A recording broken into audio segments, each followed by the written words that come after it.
La ideología de género metida en tu vida, por Amparo Medina Guerrero.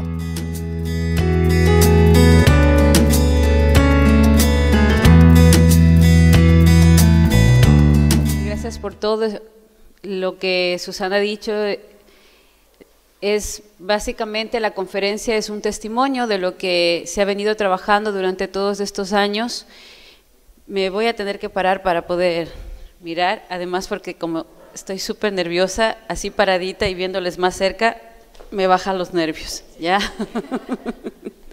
A ver, del currículum yo creo que lo más importante de todo es que soy mamá de 3 hijos preciosos y soy esposa, y eso es lo que yo más le agradezco a Dios, que en medio de ese feminismo loco que viví y en ese deseo impresionante de no volver a tener hijos cuando me quedé embarazada por primera vez, hoy me doy cuenta de que mi primera hija me salvó la vida, porque en el año 1988 yo ya había estado enrolada en los grupos de izquierda, iba a ir ya a la Guajira colombiana para quedarme como líder de una de las alas del grupo del Ejército de Liberación Nacional, y justo unos días antes de salir ya para la selva, me enteré que estaba embarazada.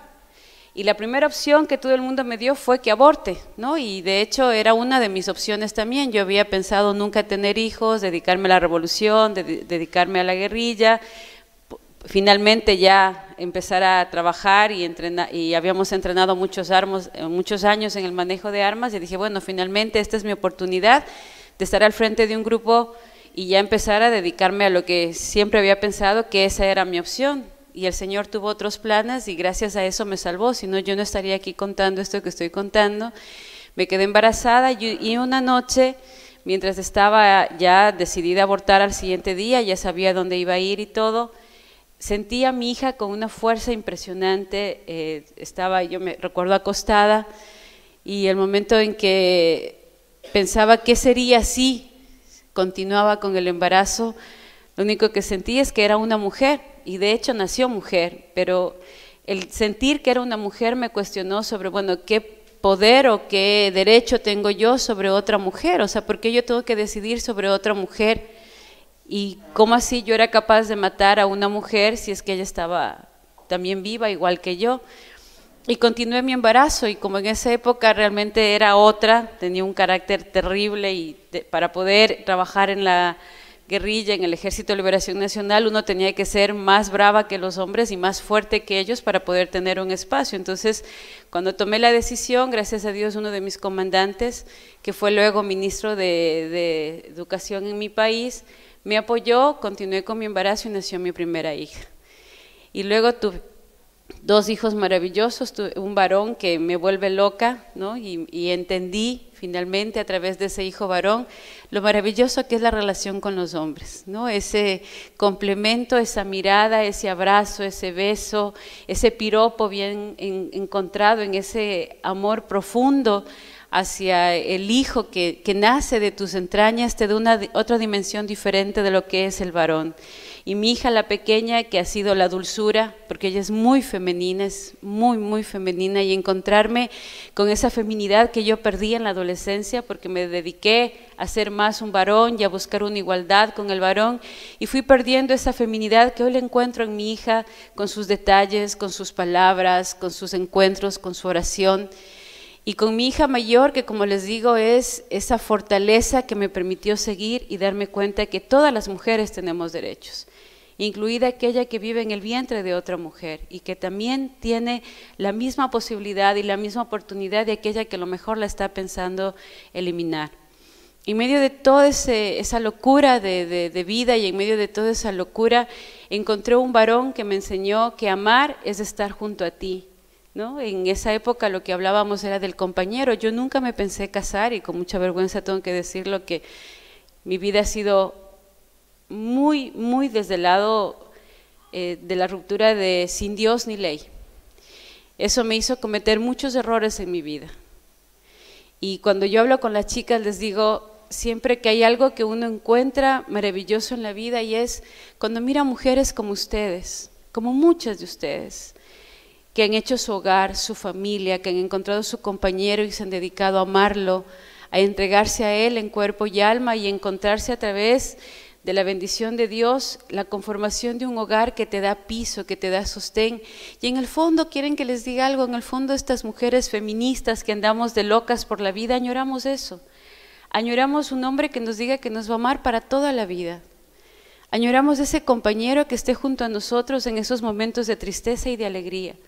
Añoramos ese hombre que coja un biberón y nos ayude con la crianza de los hijos, que no tenga vergüenza de cambiar un pañal, que no tenga vergüenza de lavar un plato y que se sienta orgulloso de tomarte de la mano y soñar en algún día estar viejitos, esperando a esos nietos maravillosos que van a venir y nos van a decir, abuelo, abuela, te amo. Eso es lo que en el fondo soñamos, pero que el mundo nos dice que no, que eso es malo, que eso es feo. Y entonces nos dedicamos a vivir una vida sin Dios ni ley, aparcando en cualquier espacio en donde encontramos un amor, entre comillas, un amor que es efímero y que nos deja marcada la vida. Y que te deja tan marcada la vida que en un momento determinado, cuando vas a romper, ya no rompes solamente con algo pasajero, rompes contigo mismo, con tu vida, con tu corazón, rompes con tu cuerpo, ¿no? Y terminas viviendo de dolor en dolor que te vuelve más dura, que te vuelve más rencorosa, que te vuelve más fría, más calculadora y que te impulsa a seguir tomando decisiones más duras cada día. Pero Dios, en ese maravilloso misterio de su amor, a pesar de todo eso, ya van a ser 22, 23 años, me dio un compañero, un esposo, el padre de mis hijos, que me ha enseñado a amar, me ha enseñado a respetar, me sostuvo, me dio piso. Y sí, como decías en la conferencia anterior, esa complementariedad, yo siento que es ese complemento y ese amor que en medio de la locura y en medio de nuestro ateísmo nos enseñó a encontrar que el amor es algo más allá de lo material, que el amor es esa entrega espiritual que nos sostiene cada día, que nos permite levantarnos y mirarnos y decir, aquí estoy a tu lado. A pesar de todo, en contra de todo y con la alegría de, estoy contigo, no importa lo que hagas, lo que quieras, aquí estoy, pero creciendo, encontrándonos, saliendo adelante. Entonces, yo creo que de todo el currículum leído, eso es lo más hermoso que me ha dado Dios. Un esposo maravilloso que me ha enseñado el concepto de amor, de fidelidad, de complementariedad, unos hijos maravillosos que me han sostenido y me han enseñado a ser mujer, algo que yo perdí cuando entré al mundo de la revolución. Yo entré más o menos de 16 años, ahí empecé a vivir un concepto equivocado de lo que era ser mujer y una lucha equivocada, que era la de eliminar a unos para poder sacar adelante a otros.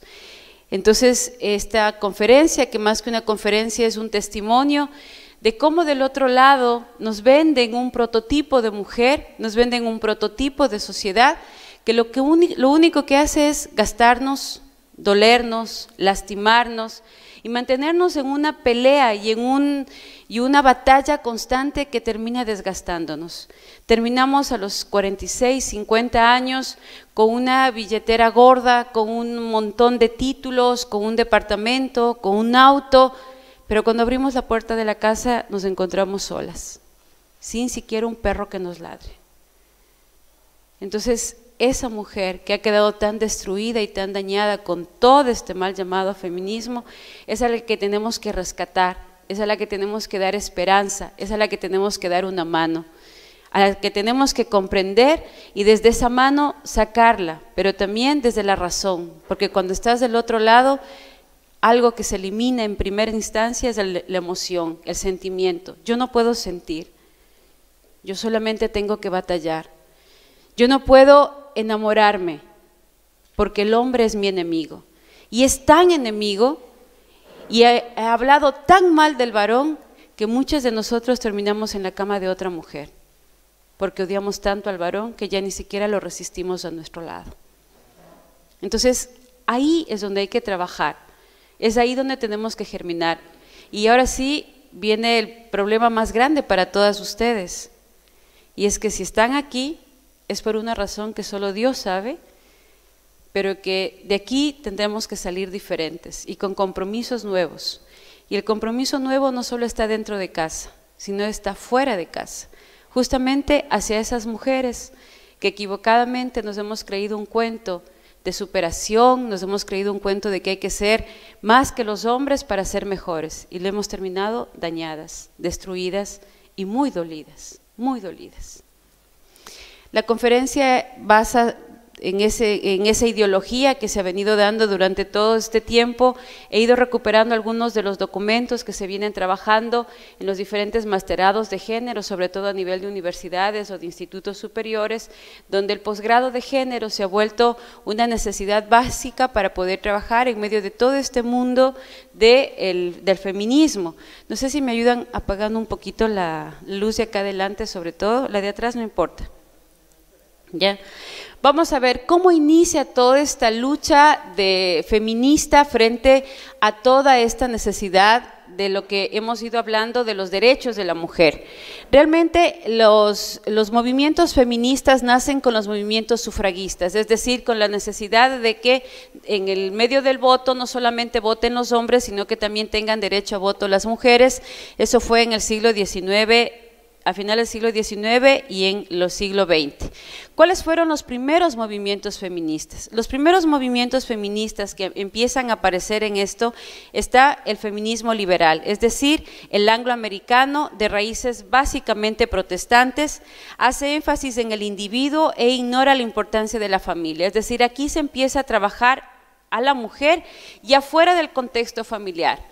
Tú, mujer, eres el centro, y empieza ese manejo muy sutil hacia la vanidad, el ego de la mujer en el irle separando de su raíz, que era la familia, porque tenemos un papá, tenemos hermanos, o sea, no solamente somos esposas y mamás, sino que también somos hijas y somos hermanas. Pero es ahí donde se da la primera ruptura con la familia, ¿no es cierto? Y le exige además al Estado que no intervenga, o sea, este es mi problema y por lo tanto aquí el Estado no tiene que intervenir en mi decisión de romper con esta relación familiar. Pone énfasis en el acceso de la mujer al trabajo y al derecho a votar.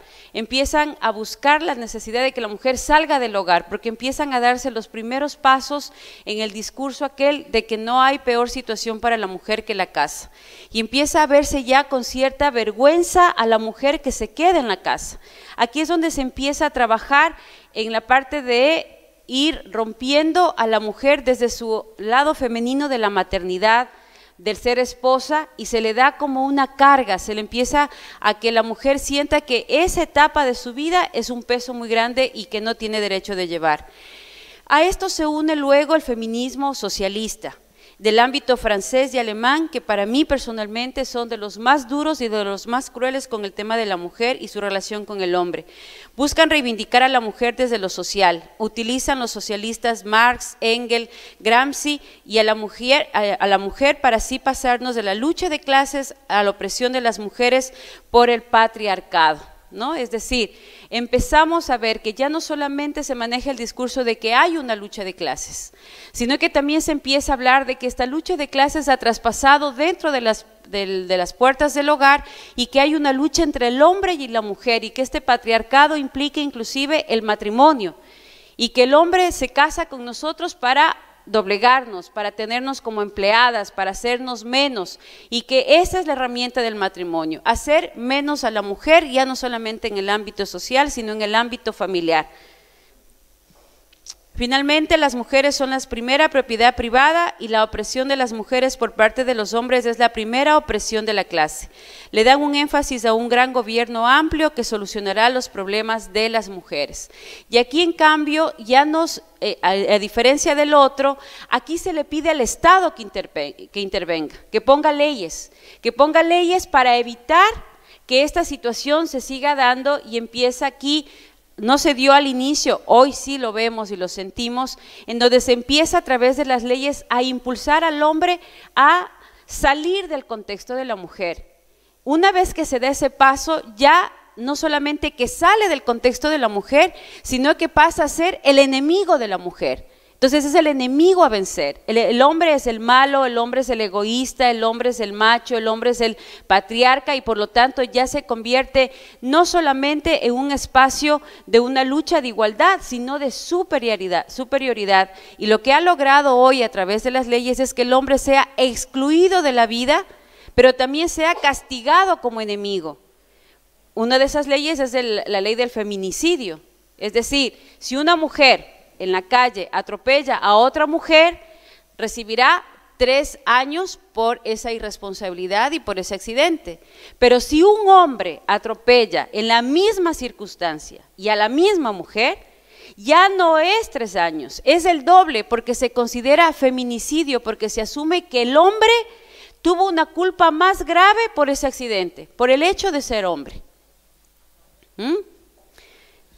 Tenían planteamiento, este tipo de leyes tenían planteamientos explícitos de liberación sexual y para ellas la familia y el matrimonio eran instituciones opresoras del capitalismo burgués y que debían ser erradicadas de la sociedad. Por eso, entre sus objetivos principales, elabora la abolición de la maternidad y la paternidad y para esto era imprescindible la anticoncepción y la despenalización del aborto. Es decir, aquí también dentro de este feminismo se empieza a manejar todo un discurso en contra de la familia, en contra sobre todo de los hijos. Aquí es donde, si nosotros nos vamos dando cuenta y no hace falta que ninguna de nosotros ni levante la mano ni nada, pero aquí es donde desde las raíces ya con nuestras mamás y mucho más con nosotros, se empieza a decirnos que cuidado tengas hijos, cuidado seas mamá. O sea, el ser mamá es lo peor que te puede pasar. No vas a poder progresar, no vas a poder estudiar, no vas a poder realizarte, no vas a poder tener dinero para crecimiento económico, no te vas a poder desarrollar como mujer, no te vas a poder realizar como mujer. Y se empieza aquí el concepto de, para yo poderme realizar como mujer, como profesional, como un ente social válido, no tengo que ser mamá. Y si para eso yo tengo que abortar, pues voy a tener que abortar. Si para eso yo me tengo que ligar las trompas, pues voy a tener que hacerlo. Si para eso tengo que usar 80,000 hormonas para evitar tener hijos, lo voy a tener que hacer. Y empieza el concepto de la anticoncepción porque se asume que el hijo es una carga tan grande, pero tan grande, que es imposible llevarla. Y aquí yo creo que la mayoría de las que estamos acá podemos dar fe y podemos dar testimonio de que es verdad, no es fácil, pero que se puede. Que las mujeres, luego de dar a luz, ni nos quedamos torpes, ni brutas, ni mancas, y que no damos a luz el cerebro, ni la capacidad. Y que quedamos tan fuertes y tan capaces, y mucho más que muchas que no tienen hijos, que somos capaces de estudiar, de trabajar, de atender la casa, que es duro, pero que somos capaces de hacerlo y que esa es una capacidad que la tenemos de una manera innata, que somos capaces de hacer 3, 4, 5 cosas a la vez, algo que a diferencia de nuestros queridos varones, esposos, hijos, es imposible. No sé si ustedes han probado en casa cuando les dicen, mi amor, ayúdame a hacer el desayuno, ¿no?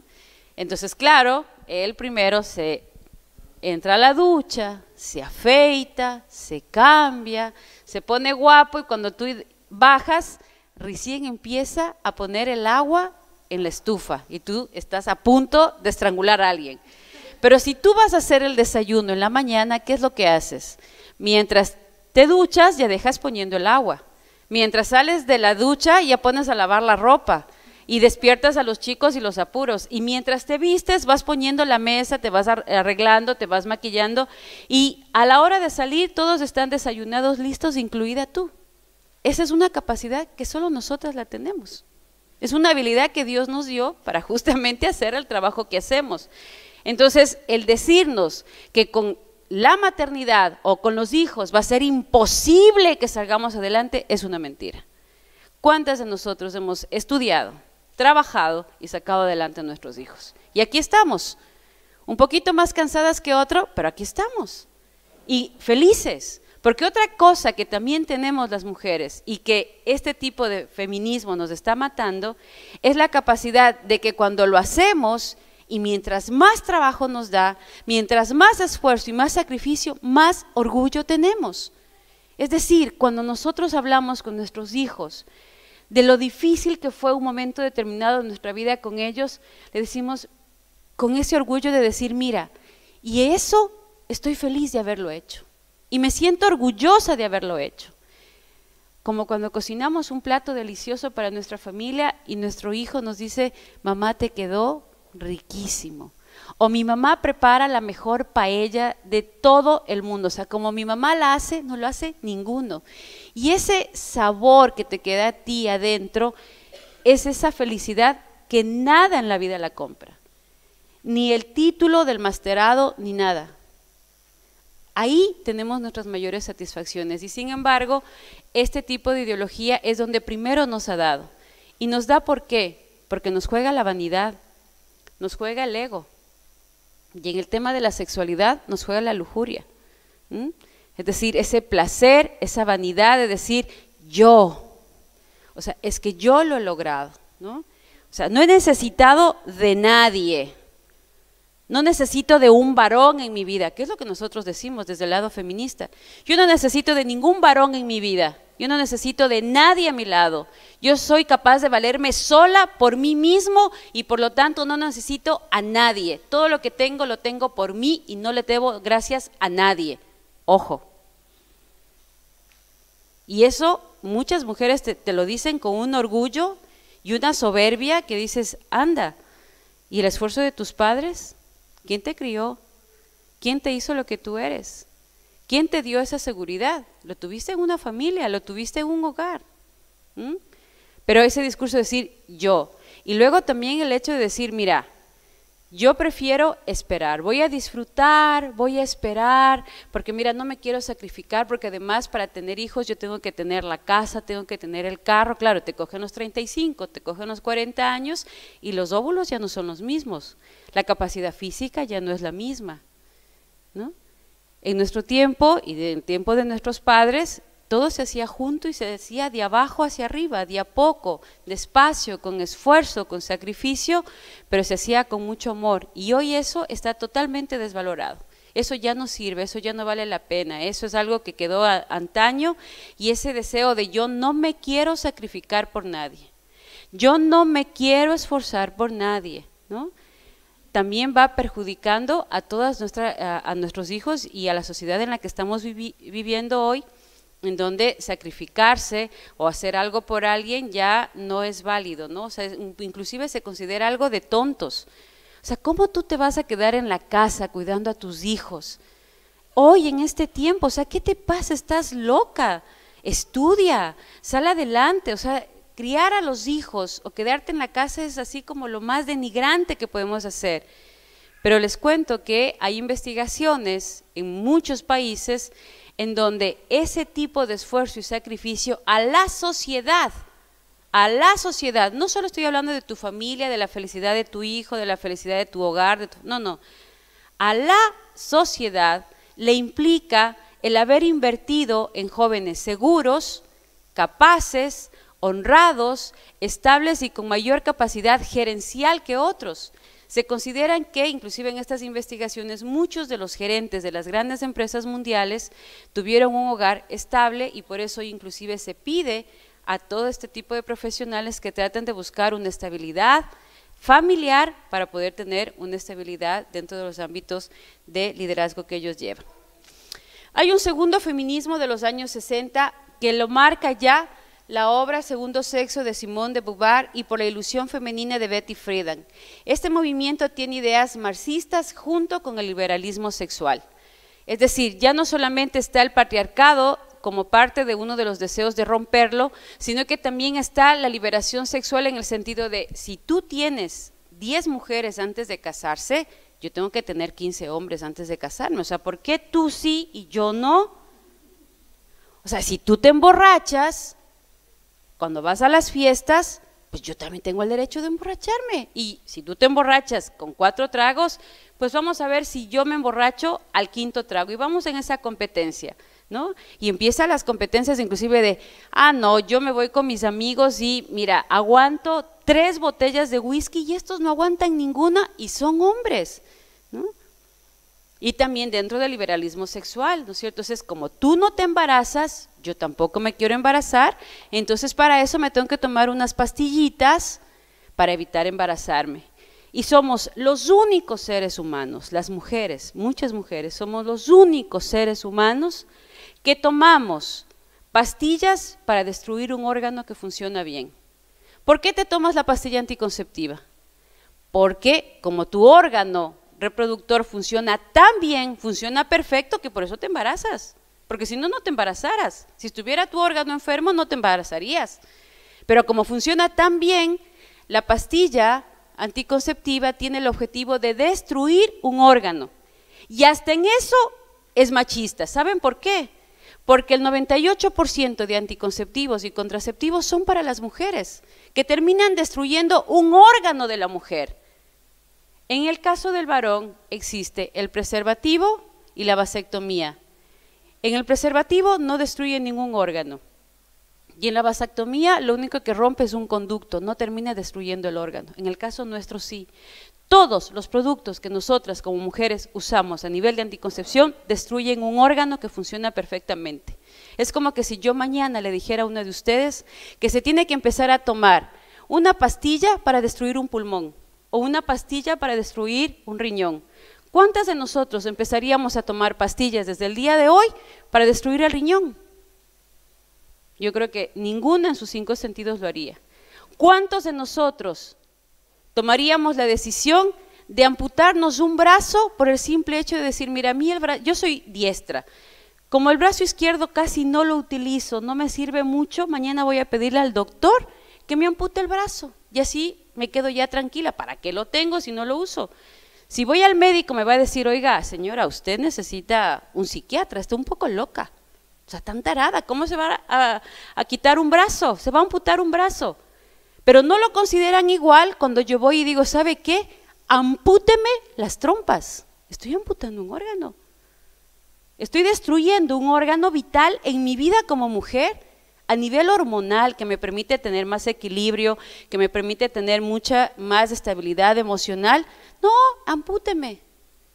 Entonces, no importa si tengo migrañas luego, si tengo ataques de...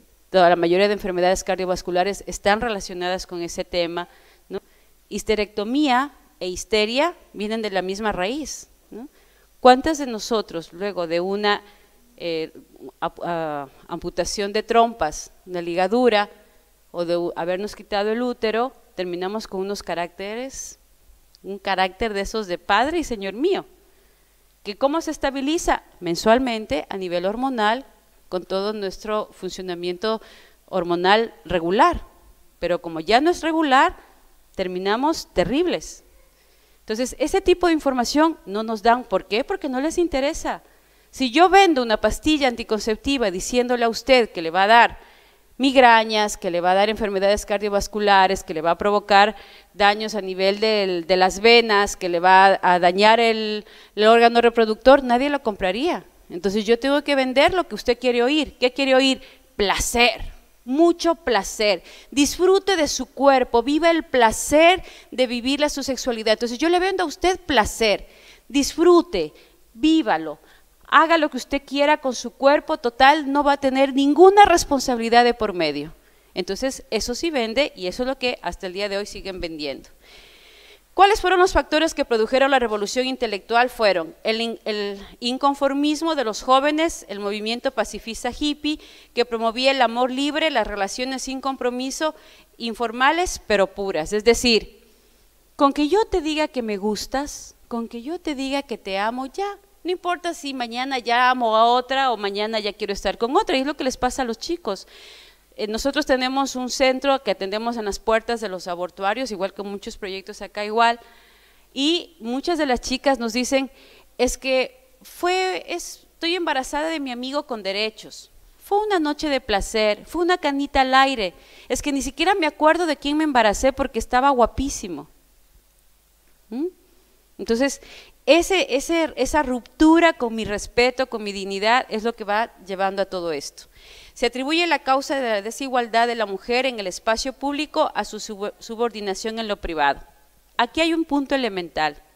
Se parte de un problema real, es decir, es verdad que las mujeres no teníamos derecho a voto, es verdad que las mujeres teniendo la misma profesión que un varón ganábamos menos, es verdad que existía mucho maltrato, mucha violencia intrafamiliar y la víctima, una de las primeras víctimas era la mujer, pero se asume un problema real que estábamos nosotros teniendo como mujeres y se lo traspasa a una respuesta equivocada y hasta el día de hoy se da.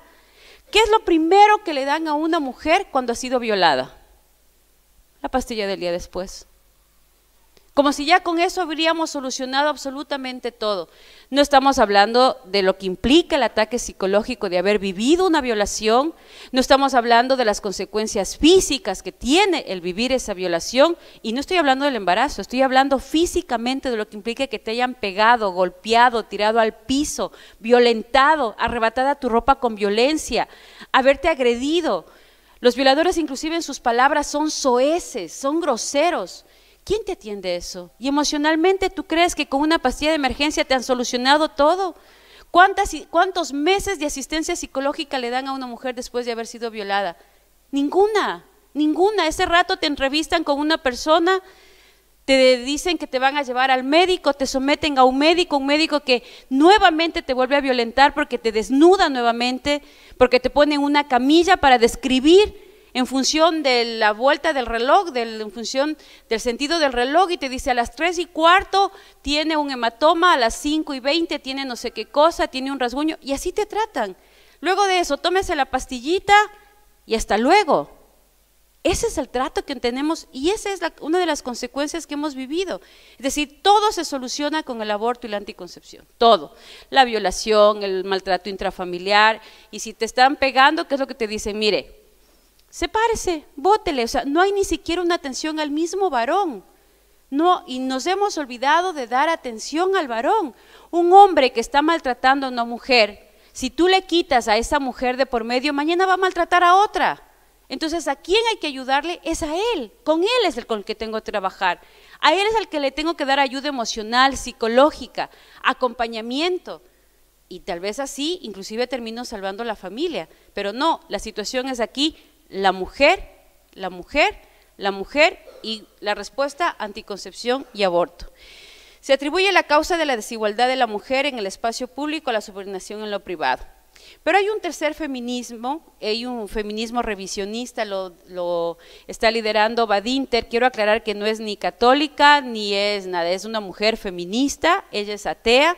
La he tomado porque me parece interesante el planteamiento que ella hace en este tercer feminismo, ¿no? Y nace desde los mismos grupos de ellas, es las mujeres que no están dispuestas a sacrificar su maternidad por el trabajo, es decir, ¿por qué yo tengo que sacrificar mi derecho a ser mamá y también mi derecho a ser una empleada y a ser una profesional?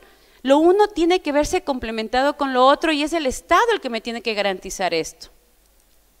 No quieren construir una familia sin papá y mamá. Y en esto yo hago un mea culpa también como parte de los grupos Provida. Muchas veces nosotros en los grupos Provida nos dedicamos a atender a la mamá y ayudamos a la mamá y muy poco le damos cabida al papá, sin darnos cuenta que ella es tan mamá como él es tan papá. Y si ustedes oyen las estadísticas del embarazo adolescente, no sé cuántas, 120,000 mujeres adolescentes embarazadas, o 120,000 mujeres adolescentes que son mamás, pero también hay papás, hay 120,000 papás adolescentes que también deberían hacerse responsables de ese bebé. Entonces ella habla de la importancia de que cuando hablas de mamá, estás hablando de papá también, y estás hablando de ese derecho a la paternidad y a la complementariedad, y que nuestros hijos necesitan, merecen y deben tener no solamente una mamá, sino que también deben, merecen y tienen que tener un papá. Y eso es algo que hay que irlo trabajando y profundizando. Quieren ser madres y trabajadoras, es decir, yo tengo derecho a ser mamá y tengo derecho a trabajar, pero para eso necesito conciliar los horarios laborales frente a los horarios de la maternidad que me exige mi ser madre. Quieren ser madres y trabajadoras, exigen que los hombres no se desentiendan de su responsabilidad como padres, revalorizan tareas que la mujer hace tradicionalmente, llegan a la conclusión de la liberación sexual de las mujeres habría beneficiado más a los varones, como les dije hace un momento, ¿no? O sea, todo este tema de la anticoncepción a la que nos termina destruyendo es a la mujer.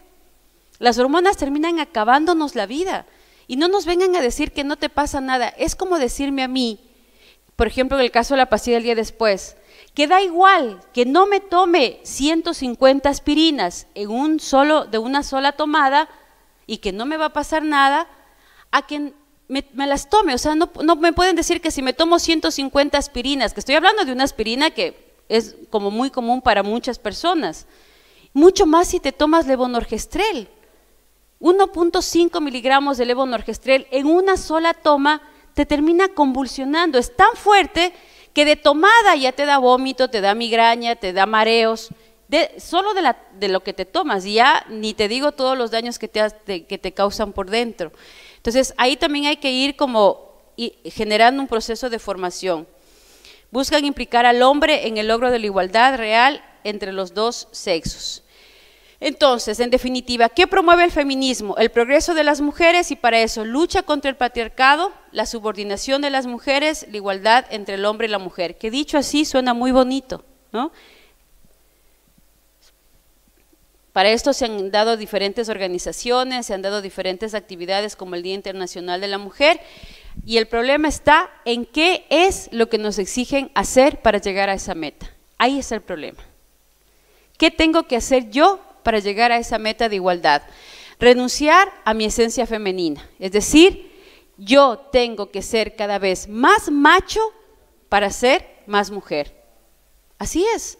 Y ustedes les ven a muchas de mis compañeras feministas que salen a la calle, inclusive se desnudan, ¿no? Porque como el hombre sale a pecho abierto para demostrar su masculinidad, pues entonces ella también sale de pecho abierto para demostrar que es más macha que el mismo macho, ¿no?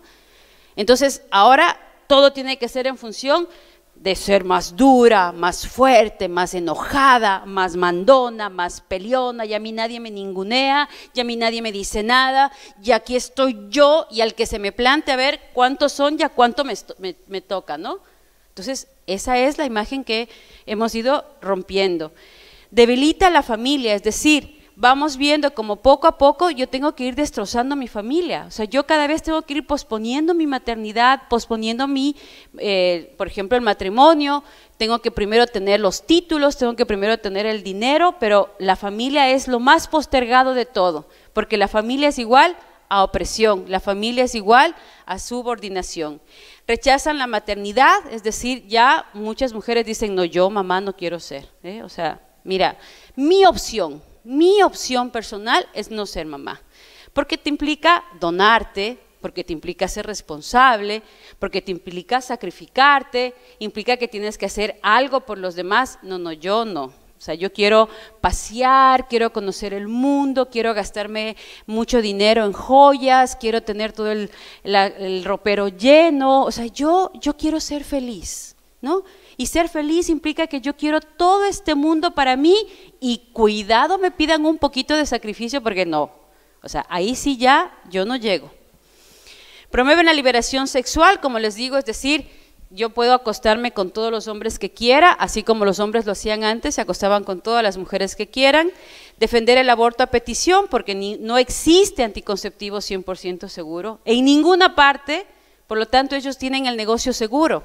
Te venden la pastillita, te venden la anticoncepción, como saben que no hay seguridad, entonces también te venden las máquinas, los equipos para hacer abortos. Y como aparte de eso te enfermas de enfermedades de transmisión sexual, también te venden los medicamentos para sanar esas enfermedades de transmisión sexual.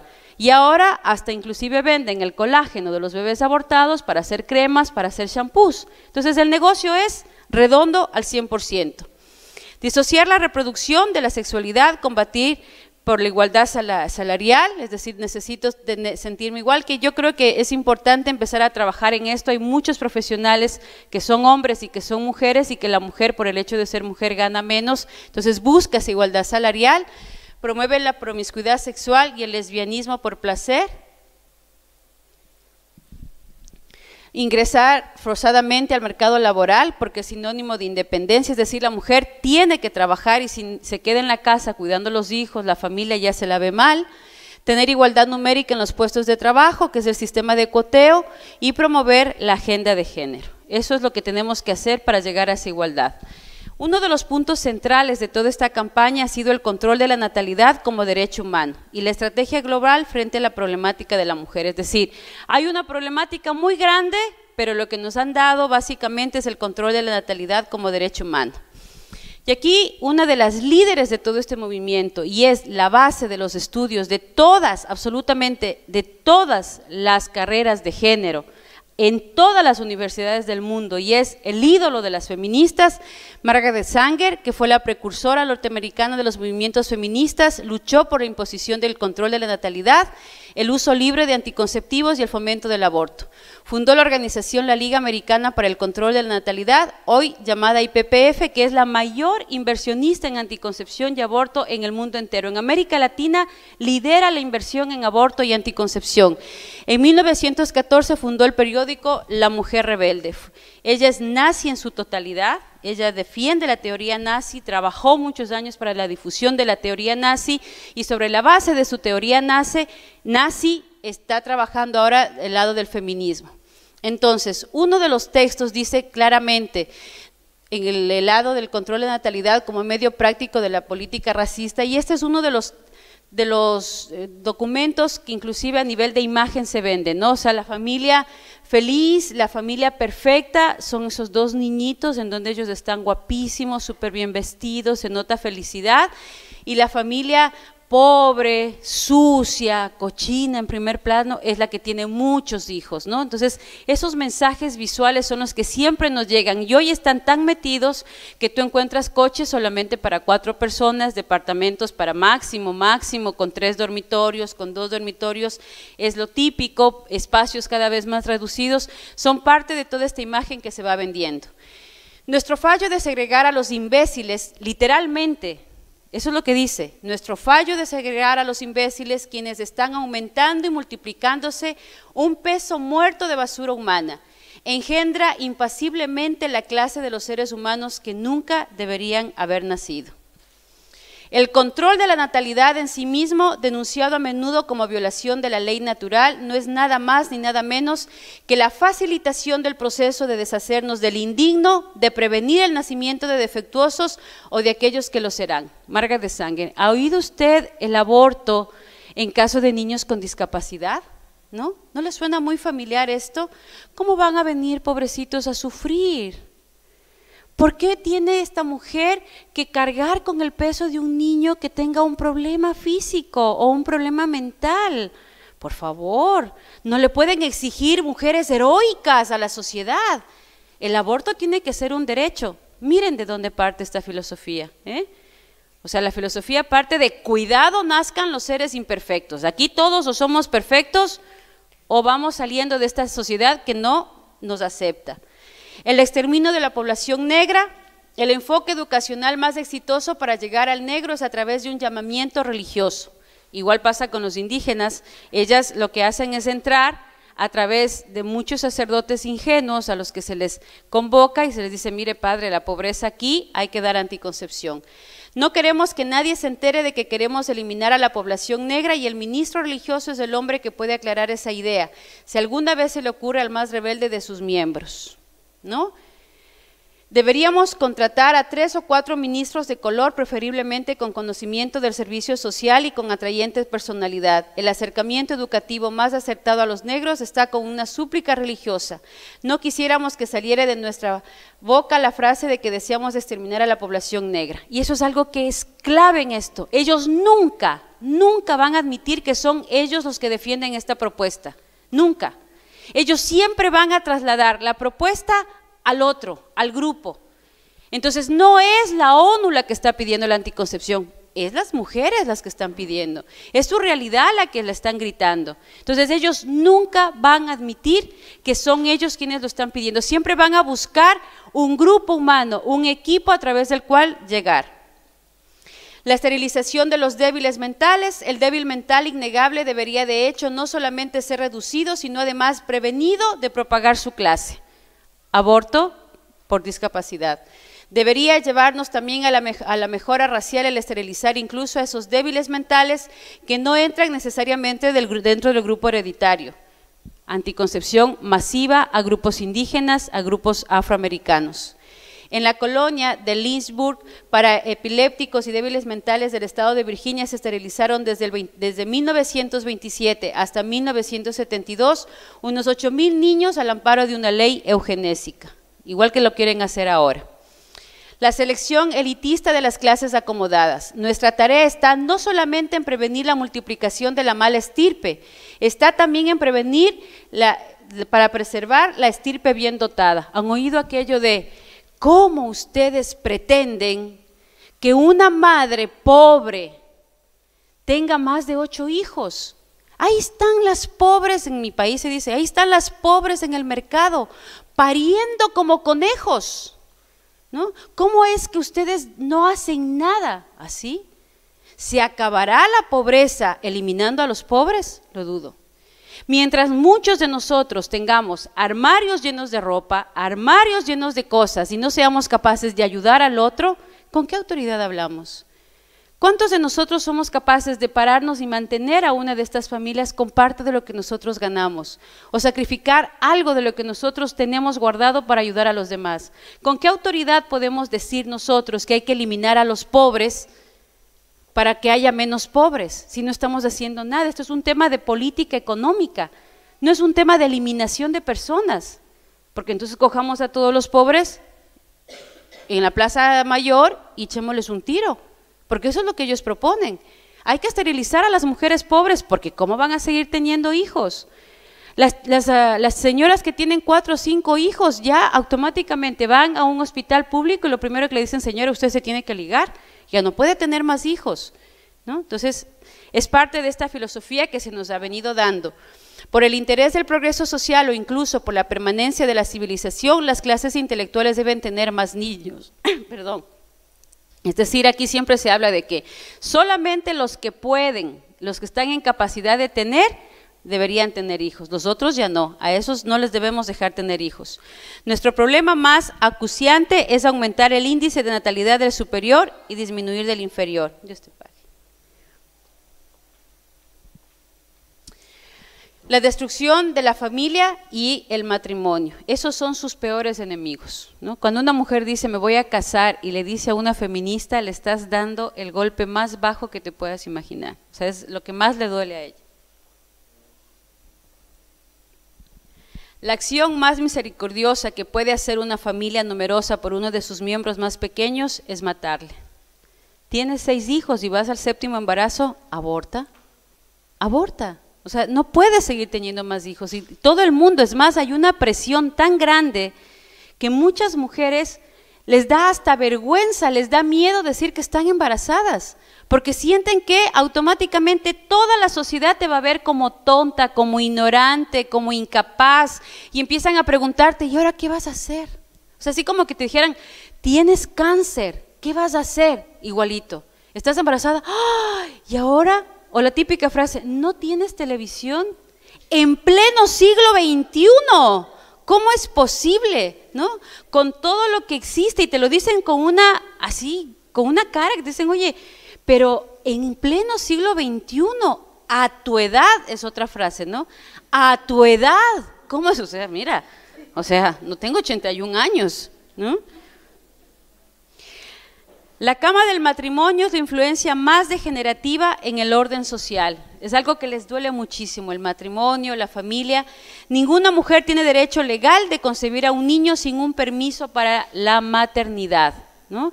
Y ahí están todas estas leyes de anticoncepción, como la de China, donde solamente puedes tener un hijo, estas leyes en donde te dicen que hay que entregar anticonceptivos a los chicos desde los 12 años, que hay que enseñar anticoncepción a los chicos en todo el proceso de la escuela, y terminan sabiendo más de preservativos y de anticonceptivos que de física o de química. El anticristianismo. Los servicios de maternidad para las mujeres de los barrios miserables son perjudiciales para la sociedad y para la raza. La caridad no hace más que prolongar la miseria de los ineptos. Y hay un trabajo fuertísimo en contra del cristianismo. O sea, el primer caballo de batalla que tiene todo este grupo es en contra de la religión, en contra de todos los procesos de formación espiritual, de formación cristiana, porque son sus peores enemigos. Entonces, en cuanto encuentran un sacerdote que empieza a trabajar a nivel del evangelio de la vida, a nivel de la familia, le empiezan a buscar que si se para recto, que si se para chueco, que si habla bonito, que si habla feo, y empiezan a correr el rum rum, y eso de lo más suave, porque le empiezan a meter mujeres, empiezan a hablar mal de él, empiezan a decir que es homosexual, y aquí y en muchas partes del mundo es más fácil hablar mal de un sacerdote que si hablas mal de un preservativo. O sea, si yo pongo aquí el chisme del padrecito que estaba con una mujer y que se fue a la playa y que era obispo y que le encontraron, el corretillo aquí empieza, sí, yo le vi, pasaron en CNN y todo el mundo sabe y todo el mundo conoce de todos los males de los sacerdotes y todo el mundo termina hablando mal. Pero atrévete en una mesa a hablar mal del preservativo, a ver cómo te ponen. Eres ignorante, eres fundamentalista, eres anti-libertades, no, atentas contra los derechos, y todo el mundo es experto en anticoncepción, ¿eh? Todo el mundo es experto en anticoncepción. No sé si seremos expertos en cristianismo, si sabremos si es verdad o es mentira el tema de las cruzadas, no sé si será verdad que pasó o no pasó con tantos pedófilos, si son muchos, si son pocos, eso no me he enterado, eso muy poco sé, pero de anticoncepción, díganos que el preservativo es bueno, que anticonceptivo es bueno, que si estoy ligada, que si yo usé estos implantes, que si tengo T, que si tengo espiral, cuál es mejor, cuál es peor. Esa es la formación que hemos terminado teniendo la mayoría de personas, no digo mujeres, la mayoría de personas, ¿no? Se habla más de que el preservativo es 100% seguro que de que la abstinencia es realmente 100% segura. Si hablas de la abstinencia, ignorante. Entonces yo siempre les digo, disculpa, yo no conozco a ninguna persona que vive en pureza y abstinencia y que tenga SIDA, ninguna. O que se haya quedado embarazada, ninguna. Conozco muchos que usando anticonceptivos, usando preservativos tienen SIDA, han tenido abortos y están viviendo una enfermedad de transmisión sexual terrible. Eso sí conozco. Pero la defensa es hacia lo que me está enfermando cada vez más. ¿Cuáles han sido los resultados? Unas bajas de crecimiento poblacional impresionantes.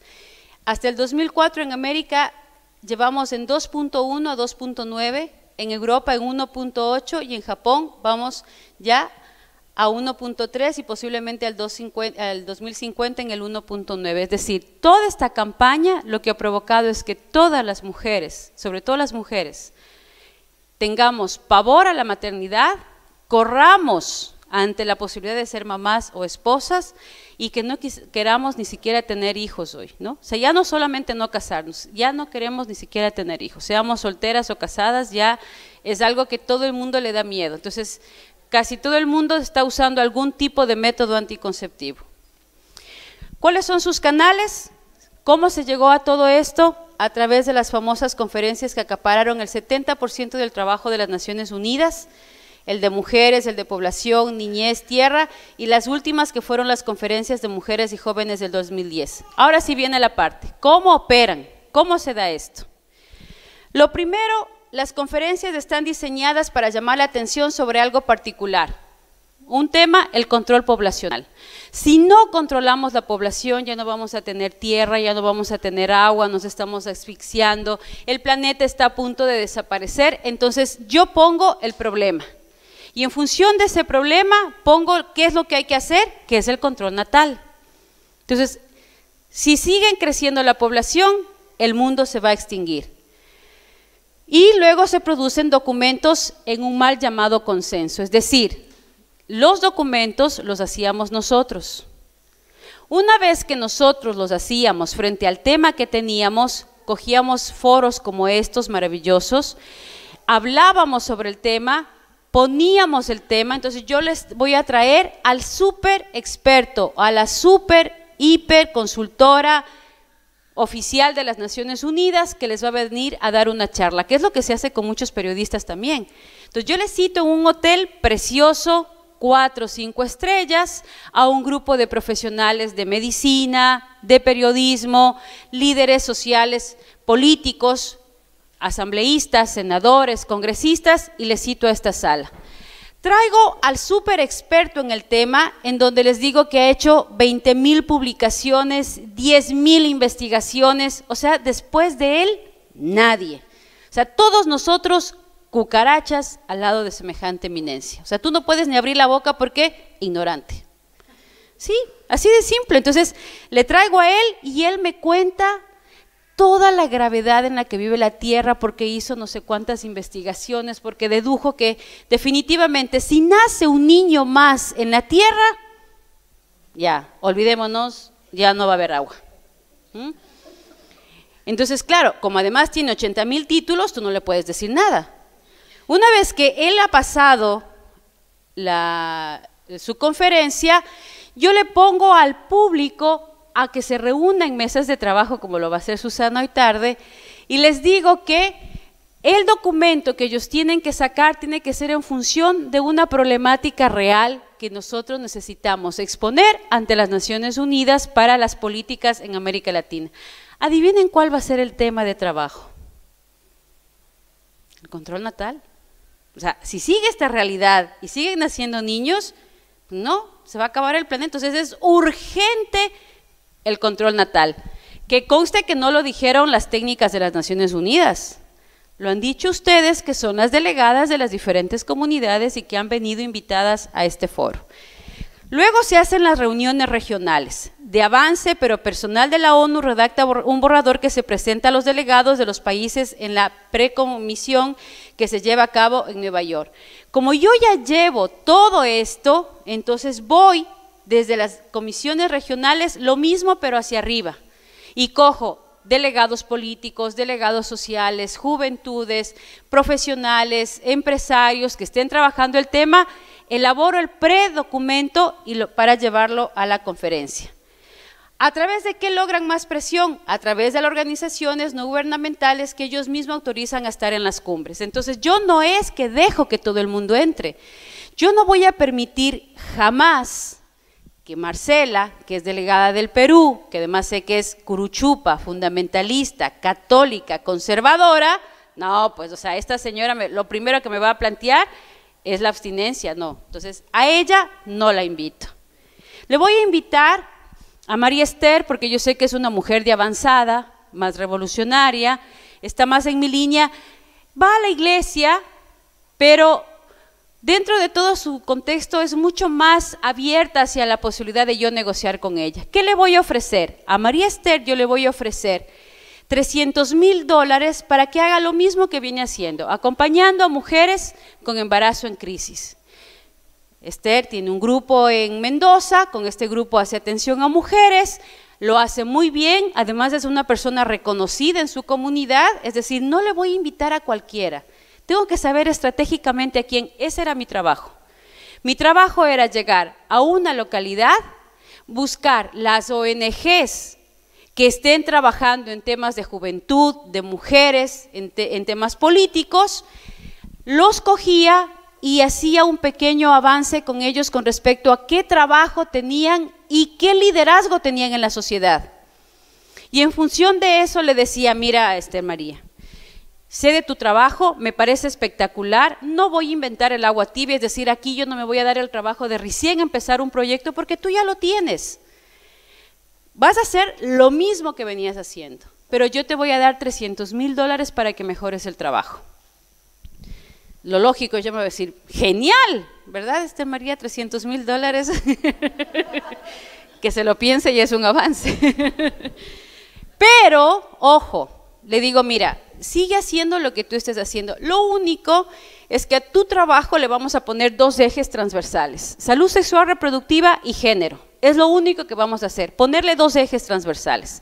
De eso tú no te preocupes, de eso me encargo yo, porque yo sé que en eso ustedes no han trabajado, yo sé que ustedes todavía no tienen personal capacitado, entonces yo durante un año, tú sigues haciendo lo que hacías, yo capacito o contrato yo mismo a los técnicos que capaciten a tu personal para que lo hagan. No hace falta que tú estés, los vamos a invitar un fin de semana a un hotel, los vamos a invitar a algunas actividades y así tú no te cargas con más trabajo, sino que yo te ayudo para que ese proyecto salga adelante. ¿De acuerdo? Firmamos el convenio y estas son las ONGs que van a la cumbre. Son mis ONGs financiadas con mi dinero para un proyecto que no es mío, es de ella. Entonces yo les estoy ayudando a ellos, pero como yo capacito a la gente, yo le doy el contexto teórico que yo necesito que salga en la cumbre. En un año su equipo y su grupo ya va a estar inmerso en mi propuesta. Entonces no van las ONGs de la ONU, van las ONGs de las comunidades. Pero financiadas por la ONU, ojo, eso ya no te lo dicen, eso tampoco te lo revelan porque no les conviene. Pero todas las ONGs que están participando en las comisiones, en las precomisiones y en la conferencia son pagadas por las Naciones Unidas. Están financiados sus proyectos con dinero de las Naciones Unidas, ¿no? Son voceras de los grupos de base y de las organizaciones internacionales con intereses económicos. ¿Por qué? Porque Esther María va como delegada de Mendoza, Argentina, a la comisión. Marcela va como delegada de Perú a la comisión. Entonces no van simplemente como funcionarias, van como ONGs y delegadas de su sociedad. Tienen oficinas permanentes en la ONU para ayudar al objetivo de la ONU. Es decir, ya no son solamente ONGs pequeñas, sino que tú ya vas viendo ONGs que van teniendo mucho más fortaleza a nivel latinoamericano, porque si ella me dejó hacer, luego yo le propongo que extendamos a toda Argentina, luego pasamos a Perú, y hay ONGs como Plan Internacional, DIA, GTZ, COS. En el caso de España, Solidaridad Internacional es la que más fuerte nos ha dado, porque se ha metido tanto en la iglesia, que trabaja con Cáritas y lleva a través de Solidaridad Internacional y Cáritas delegadas de grupos feministas para América Latina y difunden todo lo que es anticoncepción y todo lo que es aborto en nuestros países. Algunas de estas ONGs está, por ejemplo, la IPPF, el CLADEM, Católicas por el Derecho a Decidir, Population Council, y existen muchas otras más, pero estas son las que más dinero manejan a nivel de todo el continente. El dinero se lava a través de estas ONGs. ¿Cómo se da? Vamos a ver. Como esta es una empresa y este es un negocio que se lava dinero para poder llegar a vender sus productos a nivel de nuestra población, detrás de todo esto están las industrias químico-farmacéuticas, que son las únicas que ganan de todo de esta ideología, de toda esta propuesta. De las más fuertes en nuestro continente, Sintex, HPC, está Upjohn, Tanhosh. Todas estas lo que hacen es decirle a estas instituciones privadas como la IPPF, decirle, mire, yo tengo en este momento 22 millones de dólares para financiar nuestros proyectos en América o en África, que son los 2 puntos centrales del trabajo de ellos. Estos 22 millones se entregan en donativos a estas instituciones privadas para que se transformen en proyectos sociales y no en inversión de mercadotecnia, sino en inversión social. Luego bajan a las agencias gubernamentales. ¿Cómo distribuye la IPPF estos 22 millones? No puedes llegar directamente donde Esther María, no puedes, Sinteg o la IPPF no puedes llegar directamente con el ministro de Salud, por ejemplo. ¿Quién tiene autoridad sobre eso? La ONU. Entonces está USAID, está todo lo que es la IES, está el CDC, está la FDA. Entonces, aquí invierto mi dinero. para que estas agencias elaboren proyectos. Aquí está la parte de la elaboración del proyecto. El Fondo de Población de las Naciones Unidas elabora un proyecto de salud sexual reproductiva para presentarlo a USAID, que le entregue $300,000 para dárselos a Esther María, dinero que le regala la IPPF, pero que realmente ha sido financiada por una farmacéutica. ¿Por qué una farmacéutica está interesada en esto? Porque si Ecuador compra 8 toneladas de preservativos a 10 centavos y los vende a 3 y 4 dólares, tiene que garantizarse el uso. Entonces, yo financio que se les enseñe a los niños desde los 12 años a usar mis productos y por lo tanto creo fieles clientes por más o menos 40 años, 25, 30, 40 años. Entonces yo voy a tener fidelidad de clientes y regalo inclusive muestras gratis. ¿Por qué? Porque en las clases hay que regalarles a los niños mis productos para que se familiaricen, se acerquen, conozcan y sepan cómo usarlos. Entonces, si a los 12 años yo te regalo un preservativo, te enseño cómo usarlo, ¿sabes cuántos años vas a usar preservativo?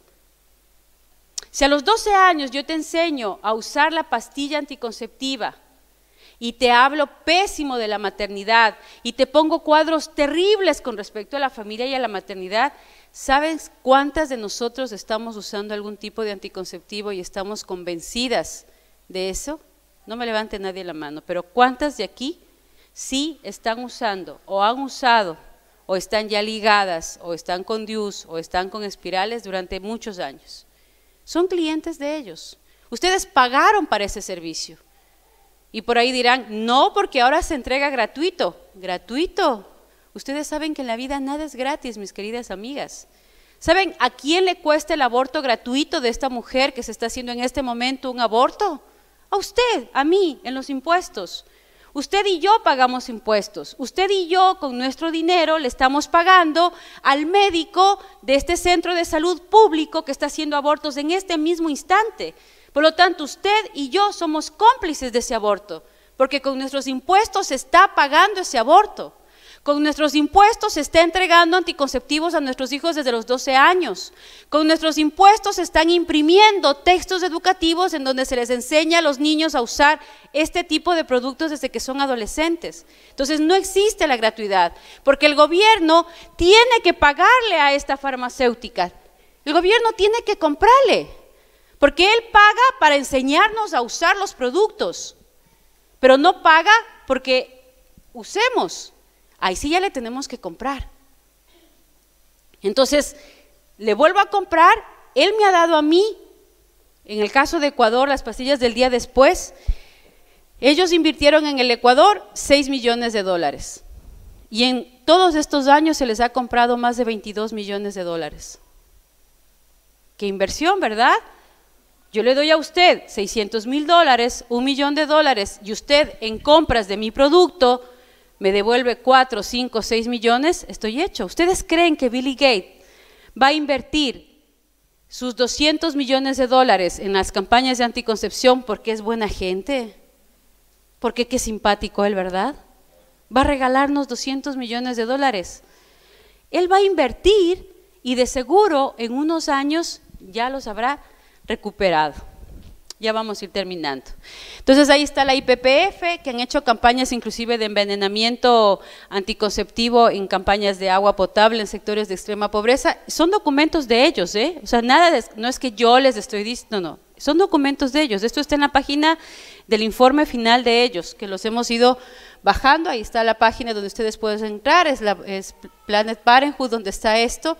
Por ejemplo, dice grabar con mayores impuestos a las personas casadas que a las célibes, modificar las políticas de impuestos para establecer un impuesto sobre los niños, poner agentes de control de la fertilidad en las canalizaciones de agua potable y sobre todo en los sectores rurales se hace esto, aborto y esterilización libres. Ahí está su página web oficial donde ustedes pueden entrar. Está la CEDAW, que es en donde presionan a los gobiernos para que todas sus campañas se den. Entonces, a través de la CEDAW presionan a los gobiernos, presionan a los políticos, presionan a los ministros de salud para llevar adelante sus propuestas. Y detrás de todo esto, ¿quién está? ¿Por qué existen estas industrias? ¿Por qué existe esta política? Porque existe gente como Osborne, que es el presidente de la Sociedad Eugenésica Americana, fundador con John Rockefeller del Consejo de Población de las Naciones Unidas. Ellos están detrás de todo esto y son los que lideran el proyecto, y es el presidente de la Comisión de Eugenesia, así de simple, ¿no? ¿Por qué no quieren que nazcan los pobres? ¿Por qué el aborto primero en caso de violación?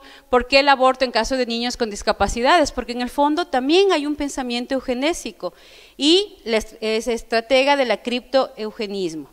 Luego está Rockefeller, que es la organización pionera en el control de la natalidad. Gracias a un despliegue propagandístico adoptaron la mentalidad occidental a las necesidades del capitalismo moderno.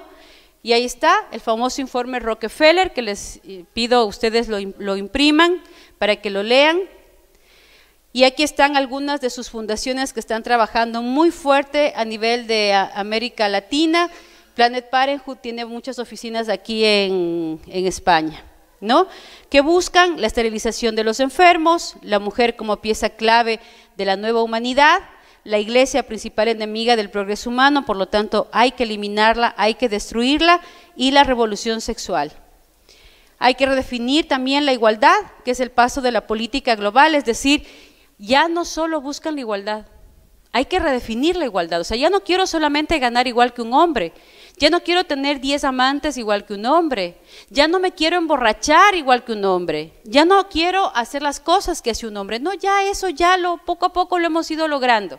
Ahora quiero el siguiente paso, que es la agenda de género, es decir, que las diferencias evidentes entre hombres y mujeres no son naturales, sino que fueron inventadas y pueden y deberían cambiarse. Es decir, la masculinidad y la feminidad no estarían determinadas por el sexo, sino por la cultura, y serían roles socialmente construidos. Por lo tanto, el 8 de marzo va a ir desapareciendo, porque la idea ya no es la igualdad entre hombre y mujer, sino empezar a trabajar el tema de género como parte de la propuesta de decir, ya no solo quiero igualdad, sino quiero también equiparar esa igualdad con respecto al ser mismo en contra de mi dignidad. La imagen que he contrapuesto ahí es el concepto general. Si nací hombre, puedo ser mujer; si nací mujer, puedo ser hombre. Y aunque esta señorita quiera negarse a su identidad de mujer, su maternidad le recuerda que es mujer, así se haya puesto barba, bigote, quiera parecer hombre, pero miren la cara de disfrute que tiene frente a su maternidad. Es decir, la esencia femenina, como decía Juan Pablo II, es el alma femenina. O sea, tu dignidad, tu ser femenino es porque tu alma es femenina. Y así lo quieras negar con 80.000 hormonas encima, está ahí frente a ti, ¿no? ¿Quién fue el causante de toda esta ideología? Kinsey. ¿Quién fue el inventor de esta famosa estudio? Que es un estudio atroz, denigrante. Yo no sé por qué todavía sigue en el aire todo este tema de este tipo, que usó a bebés para que sean violados por enfermos mentales, por asesinos, por criminales, en una investigación en la cual estos tipos violaban a los niños, y él dijo que la primera reacción de un niño frente a esta relación sexual sí era de dolor y de susto, pero que después de algunos avances, es decir, después de que les fueron violando 2, 3, 4 veces, el niño ya no sufría, sino que disfrutaba porque se reencontraba con su placer sexual. Eso hizo este tipo. Y esa investigación es la que hoy se utiliza como derecho para decir que la homosexualidad es normal, que el lesbianismo es normal. Si ustedes leen el documento de Kinsey, van a quedar horrorizados frente a todo lo que este hombre hizo, y que hoy es, entre comillas, la razón de ser de haber dicho que la homosexualidad no es una enfermedad. Finalmente, ¿han avanzado las mujeres? ¿Realmente hemos avanzado? Hay un documento que lo usa las mismas Naciones Unidas, que es el Indicador de Desarrollo para el Programa de Naciones Unidas, que se lo elaboró con la Flaxo para analizar los resultados de política. Este indicador, básicamente lo que es el índice de compromiso cumplido. Eso es ICC, índice de compromiso cumplido. Las tres áreas de este índice de compromiso cumplido son participación y acceso al poder, es decir, autonomía política, economía y pobreza, autonomía económica, salud y derechos sexuales. ¿Habremos avanzado en los dos primeros? Muy poco. Pero en el tema de salud sexual reproductiva, que es donde más han invertido, es donde más avances ha habido. Igualdad es igual a uniformidad. Eso es lo que tenemos que preguntarnos ahora. ¿Estamos luchando por la igualdad de la mujer en lo social o estamos luchando ya por la uniformidad? Mujeres y hombres somos iguales en dignidad. Lo acaba de dar en la conferencia el sacerdote. Iguales en dignidad, iguales hijos de Dios, tenemos iguales derechos, iguales responsabilidades igual. Pero el ser hombre o ser mujer es diferente. Su complementariedad es un gran aporte a la comunidad. Tú eres un aporte con tu ser femenino a la comunidad. Y el varón igual. Qué horrible sería, ¿no?, que los dos seamos iguales. Y qué horrible es hoy día. Tú ves a las mujeres cayéndose borrachas en la calle conjuntamente con los hombres. O sea, eso es denigrante. Para él y para ella. No solo para él y para ella. Y es tan denigrante como que tú te acuestes con 10 hombres, que le traiciones a tu marido, como que lo haga tu marido. Entonces, hemos caído en esa bajeza y nos hemos olvidado de ir buscándonos como compañeros. En todo somos tan diferentes y tan complementarios. La forma de abrazar del hombre, ¿no? Esta es la forma de abrazar del hombre. ¿Cómo abraza a la mujer? Hacia abajo, acuna. La mujer tiende a acunar, tiende a recibir. ¿Cómo da cariño la mujer? Desde el apapucho, ¿no? Desde ese sentirte, desde ese vivirte. Cuando tú tocas como mujer, sientes, calculas, miras, amas con todo tu ser. El hombre, en cambio, ¿a través de qué? A través del encuentro. El hombre ama en el encuentro. El hombre siente y disfruta a través de su mirada, a través de sus sentidos. El momento que te mira y aunque no te toque, ya te está amando. En cambio, tú necesitas sentir, necesitas ese palpar, esa capacidad que nosotros tenemos de saber que a lo mejor falta una flor en una mesa, pero él sabe que hay que poner una pata debajo de la mesa porque si no se va a caer la mesa. ¿Sí? O sea, esa complementariedad es la que necesitamos en el sentido amplio de la palabra, ¿no? ¿Cuántas de nosotros daríamos todo lo que tenemos, a lo mejor por un abrazo o un beso de nuestro padre, que fue criado a lo mejor muy frío, muy rígido, que no tiene manera de expresar su amor? ¿Cuántas de nosotros hemos logrado que ese hombre frío al que conocimos pero al que amamos, a través del amor, de la dulzura, del diálogo, hoy sea un hombre cariñoso, hoy sea un hombre amoroso, hoy tenga detalles? Eso solo lo puedes lograr tú como mujer. Ese transformar, ese ser varón en un complemento tuyo, lo tenemos nosotros. Y es esa capacidad de estar, del acercarnos. Y eso no es uniformidad, eso es amor, es complementariedad. Y es ahí donde realmente vamos a trabajar en una transformación social. ¿Ustedes creen que al tipo que pega a su mujer, que es mujeriego, que es maltratador, metiéndolo a la cárcel un mes, va a salir reformado? ¿No será mejor que le hablemos de Dios, que le ayudemos en su conversión, que le ayudemos a encontrarse con su ser afectivo, con su ser amoroso, que encuentre ese ser mujer al lado como compañera, como complemento? Estoy segura que ahí sí va a dejar de ser maltratador, ahí sí va a dejar de ser borracho, mujeriego. Cuando él encuentre ese ser femenino que necesita vivirlo, degustarlo, amarlo, para que no lo toque, para que no lo maltrate. Y también en la parte del perdón. O sea, ¿cuántas de nosotros nos hemos sentido golpeadas, humilladas, maltratadas frente a ese varón? ¿Cuánta falta hace reconciliarnos? ¿Cuánta falta hace tomarnos de la mano y decir, juntos vamos a salir de esto? Está bien que hagamos foros de mujeres, es crucial hacerlo, pero es crucial hacerlo también de varones. Es crucial hablarles a los varones de la paternidad. Es crucial hablarles a los varones de la importancia de este encuentro de unos con otros, del amor, del afecto. Tan urgente y necesario es esto como el con ellos también. Y es ahí donde realmente vamos a buscar ese equilibrio. De lo contrario vamos a seguir yendo de tumbo en tumbo. Nosotros avanzamos, nosotros luchamos, nosotros trabajamos, nosotros discutimos, nosotros nos ponemos de acuerdo. Pero si él ni siquiera se ha enterado, ¿cómo quieres que te comprenda? Y muchas veces nosotras las mujeres somos así. En el hogar, en lo cotidiano, ¿no? No decimos quiero, pregunto. Y cuando recibo la respuesta que el hombre sinceramente le va a dar, me resiento. Mi amor, ¿quisieras ir al cine hoy tarde? No, estoy muy cansado. Claro, siempre que yo quiero ir al cine, tú nunca quieres ir, es que eres... Hubiera sido más fácil que diga, mi amor, quiero ir al cine hoy tarde, ya compré las entradas, nos vamos a las 6 de la tarde, acompáñame por favor. Pero si le preguntas, él va a decir lo que siente y encima más te vas a resentir.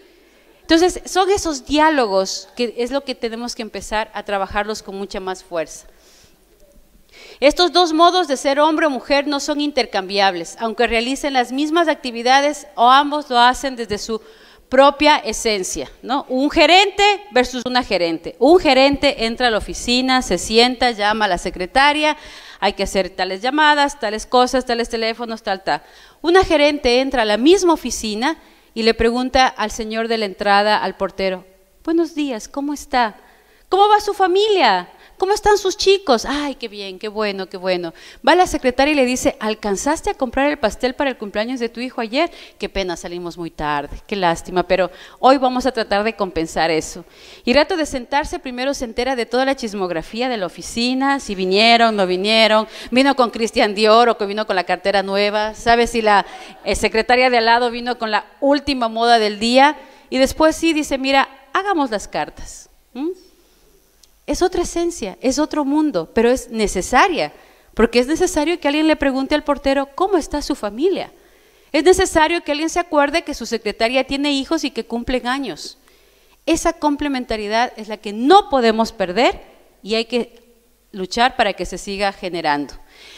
Desconocer las diferencias naturales de los sexos es pretender una uniformidad denigrante. Yo no quiero ser varón, no porque no me guste, porque el varón es varón y lo amo por ser varón.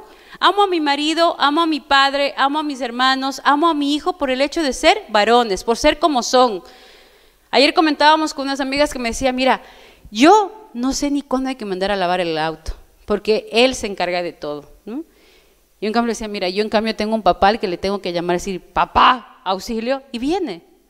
Lo amo así y lo necesito así. Yo no quiero que él sea igual a mí ni uniforme a mí, lo quiero como es, varón. ¿Cuáles han sido las estrategias? Imponer acuerdos internacionales con ayuda condicionada.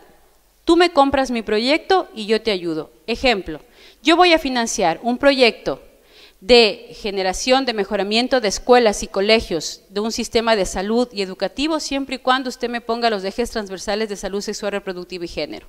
El proyecto viene como el proyecto de mejoramiento de la calidad educativa del gobierno de Argentina. Entonces le voy a entregar $300 millones para el proyecto de mejoramiento de la calidad educativa. ¿A cambio de qué? De que existan 2 ejes transversales en todo el proyecto, salud sexual, reproductiva y género. La reforma a la salud y educación, enmiendas a la legislación, las leyes del aborto, leyes de anticoncepción, ataques a la religión, es decir, cualquier cosa que me hable en contra de mi proyecto va para afuera, ¿no? Viejas curuchupas, viejas fundamentalistas, conservadores, de extrema derecha, ese es el típico discurso que se ha ido generando inclusive dentro del mismo contexto en el que nosotros vivimos. Lenguaje inclusivo, violencia intrafamiliar y paternidad responsable, deformación sexual y pornografía, es decir, si se destruye a la mujer, se destruye la familia. Mi centro es la mujer. Si se destruye la familia, se destruye la sociedad. Tanto así que existen recomendaciones del mismo Fondo de Población de las Naciones Unidas para lograrlo. Para ser efectivos en largo plazo, los programas de planificación familiar deben buscar no solo reducir la fertilidad dentro de los roles de género existentes, sino más bien cambiar los roles de género a fin de reducir la fertilidad, porque entre lesbianas y entre homosexuales nunca van a tener hijos. Organizarse para influir. Y ahora sí viene la propuesta y ya con esto de verdad termino, ya están con carita de a dormir. Si no nos organizamos, si no empezamos a trabajar adecuadamente, si no tenemos planes, si no tenemos una institucionalidad frente a todo esto, poco a poco vamos a ir perdiendo terreno, ¿no? ¿Hay mujeres embarazadas que quieren abortar? Sí, las hay. ¿Qué estamos haciendo para eso? Hay muchas ONGs que están trabajando y a lo mejor en su ciudad no hay, móntela. Hay programas de salud sexual antropológicamente llevados, cristianamente llevados, sí los hay, pero a lo mejor en el colegio de mis hijos no lo hay, llévelo, ¿no? O sea, no hace falta que monte un programa nacional, en mi realidad, en mi contexto. A ver, en el colegio de mis hijos no hay una sexualidad antropológicamente llevada, pues la voy a llevar, porque programas hay, hemos ido trabajando en eso. Movimiento Cívico de Mujeres, Movimiento Mundial de las Madres, investigación, formación y estudios son varios de los que hay proyectos de prevención de aborto, aquí está Red Madre, que es uno de los que más he ido acercándome, hay Viñedos de Raquel, CEFIM, y existen muchos otros más. Educar a los hijos en un ambiente de vida coherente y con valores. Tenemos que empezar a generar un proceso en la familia. La sexualidad se aprende en el hogar, buscando un ideal de persona, fortaleciendo la disciplina interior y educando la voluntad, es decir, a nuestros hijos hay que enseñarles a respetar, a fortalecer su voluntad. Hoy les damos todo lo que quieren. Quiero un pantalón, toma. Quiero chocolate, toma. Quiero hamburguesa, toma. Quiero cola, todo. Quiero, cómprame y necesito, las 3 palabras de nuestros hijos. Y saca el bolsillo en todo lado, ¿no? En mi tiempo al menos, por ejemplo, no se chupaba helado sino solo los domingos. O sea, el domingo después de la misa había helado, si no, no había. No es que todos los días se comía chocolates, había un día especial que se hacía chocolate y se comía chocolate y era glorioso. A mí no me gusta el chocolate, pero digo por mis primos y todos los demás, ¿ya? Es decir, tenemos que empezar a fortalecer en nuestros hijos la capacidad de decir no, la capacidad de tomar decisiones adecuadas, de ser asertivos, integrando la sexualidad como un todo. No podemos permitir que se les vea a nuestros hijos con el respeto que todos nos merecemos aquí, pero nuestros hijos no son genitales pegados al cuerpo. Ni pueden andar como instinto con solo un preservativo. O sea, no es así, no pueden tratar así a nuestros hijos. No son ni animales, ni tampoco no tienen capacidad de decidir ni de pensar. O sea, el perrito, ¿qué es lo que hace? La perrita está en celo y corre tras la perrita y ya. Él no está pensando, está muy rubia para ser la mamá de mis hijos. Se le ve que tiene un carácter dificilísimo, no la quiero para mamá de mis hijos. No, él tiene, o sea, los seres humanos tenemos una capacidad de pensar, capacidad de decidir, capacidad de amar, y estamos echándolo todo a tierra a cambio de placer por placer y que tengan un cauchito en la mano y que ya con eso solucionan todo. Valorando la vida con amor y servicio al prójimo, sin tenerle miedo a la maternidad. O sea, decirle, sí, mi amor, es difícil, no es fácil ser mamá, pero es maravilloso. Hay que ceder, hay que sacrificarse, pero no te sacrificas cuando vas a dar un examen en la universidad. Yo no creo que ninguna de las que estamos aquí o hemos estudiado, nos hayamos sentado y nos haya caído el título, ninguna. A todas nos ha costado noches sin dormir, fines de semana sin salir al cine, sacrificar trabajo, sacrificar amigos, y lo hicimos por un título. ¿Cómo no será de hermoso sacrificarte una noche sin dormir porque al siguiente día te miren con ojitos preciosos y te digan mamá? Que te den un besito así todo embarnizado en la cara y que te den un apapucho. O que cuando llegues a casa tu hijo te diga, mamá, qué guapa que estás. O que tu hija te coja de la mano y te diga, mamá, cuéntame cuando te enamoraste de mi papá, ¿no? O sea, ¿qué vale más la pena? ¿Ese título colgado en la pared o ese apapucho de esos hijos maravillosos cuando llegamos a casa? Y hasta pelear, porque las mujeres peleamos mucho con las hijas mujeres, ¿verdad? son nuestras críticas principales. Mamá, qué zapatos. Mamá, no digas eso. Mamá, cállate. Entre mujeres somos cosa seria, ¿eh? Somos de correr, ¿no? Pero eso también nos ayuda como mujeres a crecer. Y eso también como mujeres nos ayuda a autoevaluarnos. Y es parte de la vida. Y vale la pena. Vale la pena. Entonces, ahí hay que poner las prioridades. ¿Dónde están nuestras prioridades? Promover políticas públicas que valoricen el trabajo de la mujer como madre y familia, es decir, no nos exijan 8 horas, exíjanos menos, faciliten trabajos de tiempo parcial para poder compatibilizar familia y trabajo, otorguen protección a la vida de todo ser humano desde la concepción hasta su muerte natural, acojan condiciones dignas a madres en riesgo para que no aborten, promuevan leyes de conciliación de la vida familiar y laboral, incluido el de los varones, faciliten servicios de salud abiertos a la vida. Recordemos que el primer derecho humano, el derecho a la vida, de todas, incluidas aquellas que viven en el vientre de otra mujer. Y termino con las palabras de Juan Pablo II que dice, te doy gracias, mujer, por el hecho mismo de ser mujer. Muchas gracias.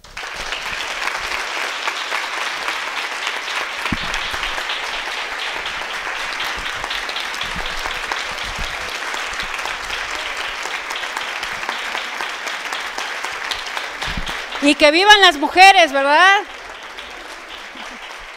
Y los varones también. Yo ya he terminado, no sé si viene algo más. Me voy.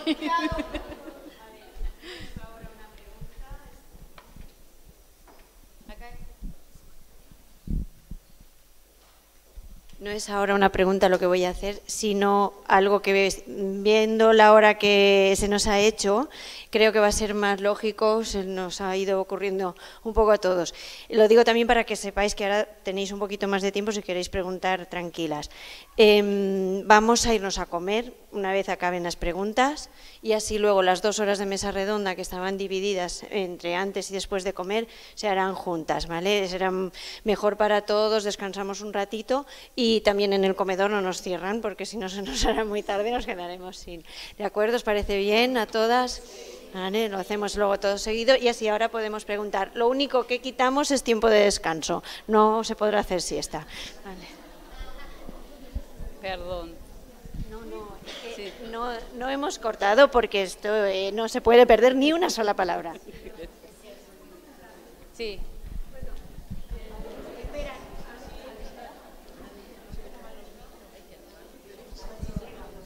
¿Quién quería preguntar?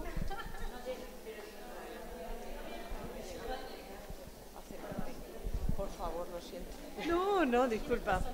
No, quería simplemente agradecerte porque todo tu testimonio y todo lo que aportas en tu trabajo para mí ha sido una respuesta muy importante dentro de mi ejercicio profesional. Yo vivo en Francia, ejerzo como abogada en el sur, en Lourdes, una ciudad muy especial, Tarbes. Y con respecto a todo lo que dijiste, primeramente, entre la evolución de lo biológico, en este tema de las pastillas anticonceptivas, una de las grandes revoluciones en este año pasado, 2012 y 2013, es crear una pastilla anticonceptiva para los hombres. O sea, en este sentido de la igualdad.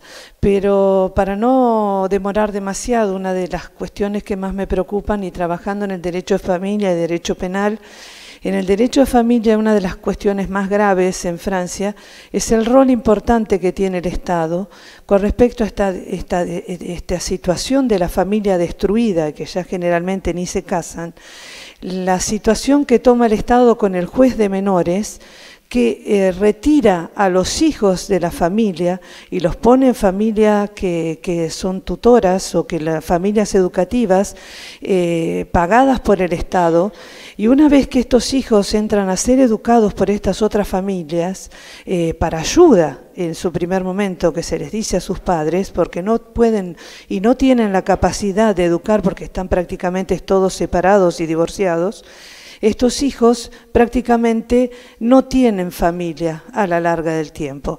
Sí, estas familias ayudan, pero no crecen dentro de una estructura familiar. Y el Estado tiene todo poder con respecto a esta situación. No sé si quieres hacer algún comentario con respecto a este tema. Bueno, como les decía en la conferencia, uno de los objetivos primordiales es destruir el concepto de familia. Entonces, inclusive dentro del Estado esta estructura ya está impregnada y es ahí donde tenemos que trabajar, es decir, recuperar leyes, recuperar espacios a favor de la familia, en donde se integre al hombre, a la mujer, a los hijos. Es básico en toda nuestra sociedad, es decir, tenemos que desde las leyes en el Estado empezar a impulsar una serie de propuestas legislativas que nos ayuden a fortalecer la familia. Hemos perdido en el campo legislativo mucho más de lo que hemos perdido, por ejemplo, en el caso de América Latina, de lo que hemos perdido en el contexto cultural. O sea, hay leyes que son mucho más fuertes en contra de la familia que todavía no han podido ser aplicadas por la cultura en la que vivimos. Pero hay que empezar a trabajar y en eso es un campo de los abogados y estamos generando inclusive a nivel de América Latina una gran fuerza de decirles a los abogados, a los que entienden de leyes, oigan, organícense, porque está bien que paremos las leyes del aborto, pero ¿qué estamos proponiendo a favor de la mujer y a favor del hombre como papá y mamá? Está bien que paremos el matrimonio homosexual, el mal llamado, porque el gaymonio, que paremos el tema de la ruptura, el del divorcio express y todo está bien que lo hagamos, pero ¿qué estamos haciendo para fortalecer la familia a nivel legal? Es ahí donde nos estamos quedando cojos. Y ahí yo sí quiero hacer un llamado a no tener miedo a participar en política. Chicas, si ustedes no se meten en política, si yo no me meto, si no hacemos nada dentro del estatuto, dentro del Estado, a nivel legal, a nivel legislativo, estamos fregadas. ¿De qué me sirve a mí salir con 1 millón de personas a la calle a decir no quiero el gaymonio si adentro tengo 80 tipos comprados a favor de estas leyes? Que ya han sido lavados del cerebro porque son títeres, ellos se consideran héroes de la patria, se consideran innovativos y no se dan cuenta que no son más que un equipo de, perdón el término, mamotretos pagados, lavados del cerebro por estas grandes ONGs que les manipulan para que ellos legislen a favor de estas leyes. Esos son. Ninguno se ha inventado nada. Yo quisiera conocer un asambleísta, un congresista, un senador que haya inventado una ley que sea propia de su ejecución, que diga, a ver, a mí me parece que el aborto por tal razón es esto. Ninguno. Todas las leyes del aborto, de salud sexual, de género, han venido promovidas por estas ONGs. Estas ONGs que les han cogido estos tipos para manipularlos, que legislen a favor de estas leyes. Así de simple, y sin miedo, y sin pelos en la lengua, así. ¿Y nosotros qué hemos hecho? ¿Cuántas de nosotros estamos dispuestas a meternos? Y a ustedes, chicas, les tiro la pelotita. Ustedes como jóvenes tienen que estar dispuestas a ser las futuras ministras de salud, ministras de educación, presidentas. ¿Qué bien le haría a nuestros países que una de ustedes llegue a la presidencia? ¿Qué bien le haría a nuestros países que una de ustedes llegue a la legislatura y proponga leyes diferentes? Eso necesitamos de urgencia. Es ahí donde tenemos que trabajar. Porque una mujer como ustedes, que ha sentido, que ha vivido una familia, que sabe lo que es la maternidad, que ha luchado por la familia, que ha luchado por la vida, sabe el momento que esté sentada en la legislatura, qué debe decir de su experiencia, de su realidad. Ahí es donde tenemos que comprometernos, ahí es donde tenemos que trabajar. Caso contrario, seguiremos moliendo en el agua, mis queridas amigas. O nos comprometemos de verdad, trabajando en nuestra familia, trabajando en nuestras comunidades, pero trabajando también dentro del Estado. Y es hora de hacerlo, de unir abogados católicos o cristianos en general que empiecen a impulsar leyes a favor de la familia y la vida. Médicos que empiecen a impulsar propuestas de trabajo a favor de la vida y la familia. Eso es urgente. Y ustedes dentro del Estado. Espero que de aquí a unos años venga y visite la casa de una legisladora, de una ministra que esté trabajando dentro del Estado, así que ya con eso habrá la pena haber cruzado el charco hoy día.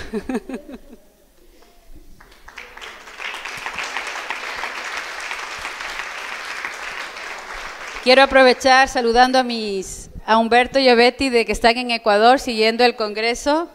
Son 2 amigos de FASTA Ecuador. Pobres, les ha tocado madrugar, no han dormido nada, así que desde aquí les mandamos muchos saludos.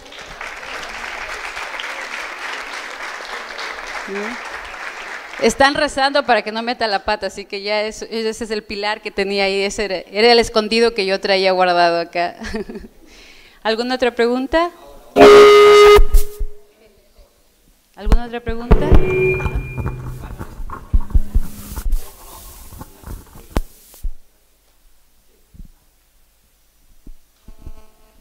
Bueno. Quería preguntarle, ¿qué ha pasado del proyecto M4M? ¿Que tenéis pensado? ¿Tenéis un proyecto metido en la ONU que se llama Mujer por Mujer? Sí, bueno, se han cogido firmas, se ha hecho un trabajo, hay gente metida dentro de la ONU, pero obviamente perdimos muchos años trabajando en todo el tema de impulsar leyes en contra de nosotras mismas, que ahora recuperar el espacio implica recuperar oficiales de las mismas Naciones Unidas, espacios de poder. Es un trabajo que hay que hacerlo poco a poco porque hay que reconocer que la ONU está tomada económicamente por todas estas ONGs. Entonces, el momento que estas ONGs y estas farmacéuticas se retiran de la ONU se queda sin capacidad de gestión. Entonces, ahí es donde tenemos que empezar a negociar y es ahí donde tenemos que empezar a trabajar. Es despacio, ¿no? Hay muchas propuestas inclusive de jóvenes, está CIFAM, está el grupo de Alianza por la Juventud, que también está ya inmerso dentro de las mismas Naciones Unidas, que son de línea buena, pero que están haciendo su trabajo y que les va a costar algún tiempo todavía. Por lo pronto, en la jornada mundial, en la Conferencia Mundial de los Jóvenes, algo que se logró es que no pase ninguna de estas leyes. Logramos trabajar con jóvenes, sobre todo África y América Latina unidas, y evitamos que esta ley desde la ONU se pase hacia las políticas de juventud, que fue un gran avance y que yo creo que es de los logros más importantes que hemos tenido en el año 2010. Solo comentarte una cosa, te han faltado dos farmacéuticas, una es Valle y otra es Pfizer. Sí, que están aquí a nivel de Hispanoamérica, tienes razón. Sí, sí, que están, Bayer ahora con su pastilla, que inclusive ha sido sancionada por la misma FDA, por la cantidad de mujeres que están siendo afectadas. Sí, es verdad.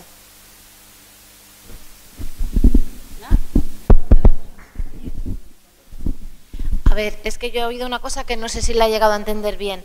Me ha parecido entender que la Organización Mundial de la Salud trabaja con Cáritas promoviendo el control de la natalidad. ¿Cómo puede ser que Cáritas, que es la iglesia, no, a ver, no lo he llegado yo? A ver, en el año 2010 hubo una mujer que se hizo cargo de Cáritas, que era la exfuncionaria de la IPPF, y que como exfuncionaria de la IPPF metió muchas de estas políticas dentro de Cáritas. Gracias a Dios, desde hace unos 3 años más o menos, se ha ido depurando, se ha ido limpiando, y de Cáritas pasó a ser Solidaridad Internacional, con su cabeza aquí en España, y es desde España donde están trabajando. Entonces hubo mucha gente, mucho movimiento, mucho dinero, muchas propuestas del lado de la cultura de la muerte que se fueron infestando dentro de, y que hoy están siendo limpiadas, están siendo eliminadas, pero en el caso Canadá fue el más escandaloso, por darle un nombre, en donde Canadá repartió como 16 millones de dólares a América Latina, financiadas por la IPPF, para el control natal en nuestro continente. La voz surgió desde Ecuador, Colombia y Perú, nos unimos varios grupos pro vida,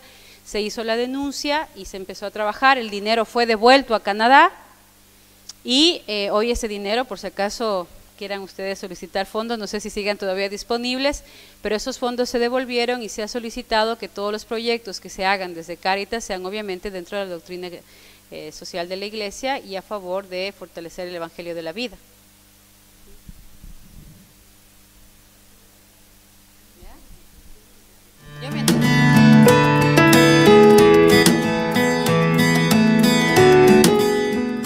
La ideología de género metida en tu vida, por Amparo Medina Guerrero.